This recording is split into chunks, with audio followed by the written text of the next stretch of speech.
Shalom Bapak Ibu Saudaraku yang terkasih dalam nama Yesus Kristus. Salam sehat, Tuhan memberkati. Sebelum kita mendengarkan firman Tuhan, mari kita bersatu dalam doa. Kasih karunia dan damai sejahtera dari Allah Bapa kita dan dari Tuhan Yesus Kristus menyertai kamu. Amin. Saudaraku yang terkasih, renungan bagi kita pada hari ini sebagaimana tertulis dalam Amsal 14 ayat 34. Demikian bunyi firman Tuhan. Kebenaran meninggikan derajat bangsa, tetapi dosa adalah noda bangsa. Saudaraku yang terkasih, berbicara tentang kebenaran, ada banyak para ahli dan para filsuf yang berkata tentang itu. Contohnya, Sokrates ada membagi 3 kebenaran. Apa itu? Kebenaranku, kebenaranmu, dan yang ketiga, kebenaran. Sehingga, mana kebenaran yang harus kita ikuti? Itu yang pertama. Kemudian, mungkin pernah kita melihat gambar ini. Kebenaran dari sudut pandang siapa? Kebenaran dari sudut pandang yang berbeda. Ada yang katakan ini 6 dan ada yang katakan ini 9. Saudara terkasih, firman Tuhan hari ini memberi kita kepastian. Kebenaran yang menjadi dasar yang baik, yang mutlak adalah yang sudah teruji, yaitu yang pertama, firman Tuhan. Firman Tuhan. Kemudian yang kedua adalah sesuatu hal yang sudah disepakati bersama. Sehingga jelas bahwa kebenaran itu sama yang dimaksudkan oleh penulis Amsal, yaitu kebenaran itu adalah suatu kelurusan hati, suatu kejujuran, suatu ketaatan, suatu kesetiaan. Saudaraku yang terkasih, kalau kita sering melihat beberapa ayat di dalam kitab Amsal, kita akan menemukan di sana beberapa perbandingan sering kita temukan. Misalnya, perbandingan antara orang saleh dengan orang yang fasik. Kemudian diperbandingkan juga orang yang bijaksana dengan orang yang bodoh dan bebal. Dan itulah firman Tuhan pada saat ini. Perbandingan antara orang yang bijaksana dengan orang yang bodoh dan bebal. Bagaimana itu orang yang bebal? Orang yang sudah tahu kebenaran, tapi dia mengeraskan hatinya. Dia menganggap remeh dengan kebenaran yang ada itu. Bukan berarti dia tidak punya knowledge. Bukan berarti dia tidak punya pengetahuan. Bukan berarti dia tidak tahu apa-apa. Dia sungguh tahu tentang kebenaran itu. Dia paham betul.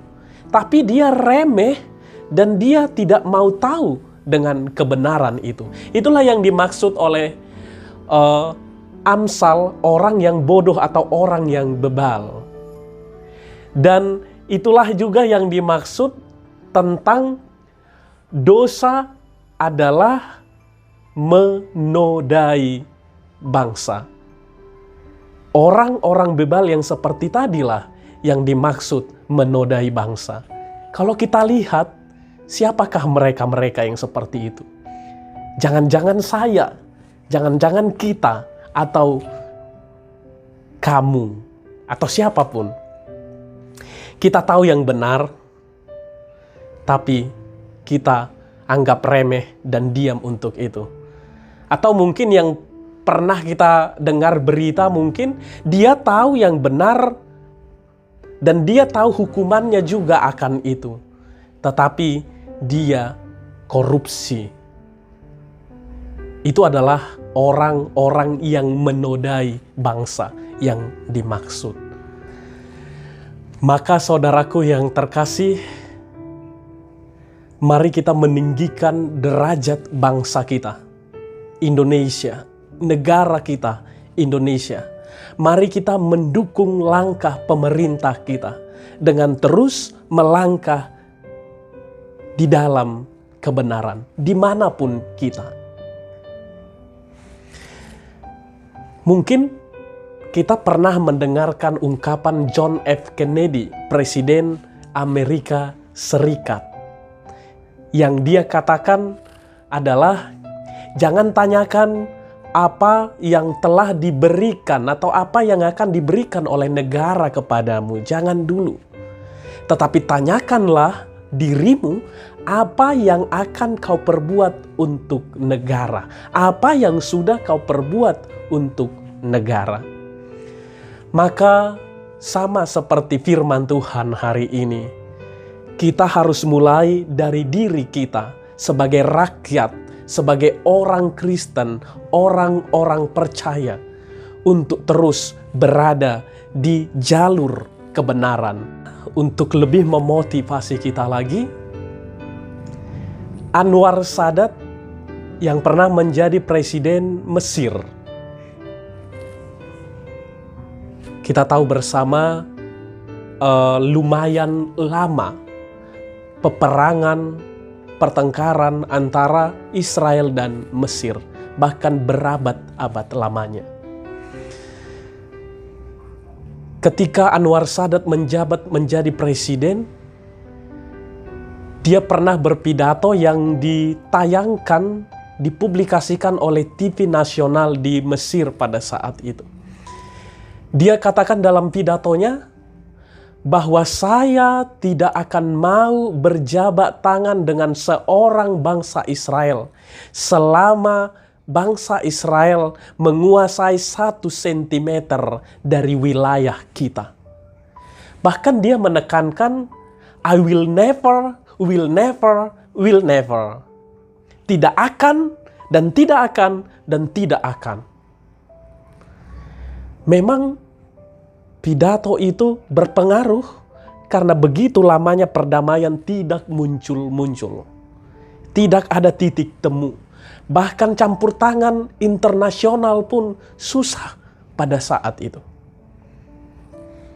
Sehingga selang beberapa waktu Anwar Sadat mulai sadar dan dia memutuskan untuk berjabat tangan dengan seorang bangsa Israel, yaitu anggota parlemen pada saat itu. Dan itu berhasil dan menghasilkan sebuah persetujuan yang namanya David Camp, dan akhirnya Israel dan Mesir bisa berdampingan. Apa yang mau dikatakan? Saudara terkasih, kita harus mulai dari diri kita untuk memahami tentang kebenaran. Kebenaran adalah perdamaian. Kebenaran adalah mau saling menerima, mau saling menghargai antara satu dengan yang lain. Jangan dulu berangkat dari perbedaan. Kita sebagai bangsa, sebagai rakyat, jangan langsung pandang kau berbeda dari aku. Tapi kebenaran yang sesungguhnya adalah kau adalah saudaraku, kau adalah sahabatku. Mari kita melangkah bersama untuk membangun bangsa kita. Demikian firman Tuhan, saudaraku yang terkasih, bagi kita pada hari ini. Kiranya kita terus semangat melakukan kebenaran dalam hal-hal kecil untuk perkembangan dan kemajuan dan meninggikan derajat bangsa kita, Indonesia. Tetap dukung pemerintah, tetap mendoakan pemerintah, tetap kita memenuhi protokol kesehatan sebagaimana yang terjadi karena pandemi COVID-19. Tuhan Yesus memberkati. Shalom. Kita bersatu dalam doa. Kami bersyukur kepadamu Tuhan, karena Engkau masih menyapa kami dengan firman-Mu, agar kami bisa terus melangkahkan hidup kami di dalam kebenaran-Mu ya Tuhan. Taat akan peraturan yang ada ya Tuhan. Engkau Allah yang mampu melakukan mujizat-mujizat-Mu dalam kehidupan kami. Kami memohon kepadamu Tuhan. Tuhan terus kuatkan seluruh jemaat-Mu yang dalam keadaan sakit, terbaring lemah pada saat ini. Tuhan pulihkan dan Tuhan memberikan kesembuhan melalui tangan para medis yang menangani dan obat yang terus dikonsumsi oleh jemaat Tuhan dimanapun mereka berada. Kami serahkan ke dalam naungan kasih-Mu Tuhan. Tuhan berkati hari ini seluruh jemaat-Mu dalam setiap pekerjaannya.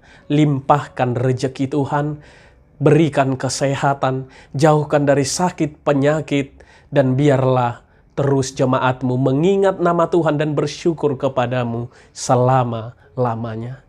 Kuatkan Tuhan yang berduka, biarlah mereka terhibur di dalam penyertaan dan tuntunan Tuhan. Kami serahkan tubuh, roh, dan jiwa kami. Hanya dalam nama-Mu kami berdoa dan bersyukur. Amin.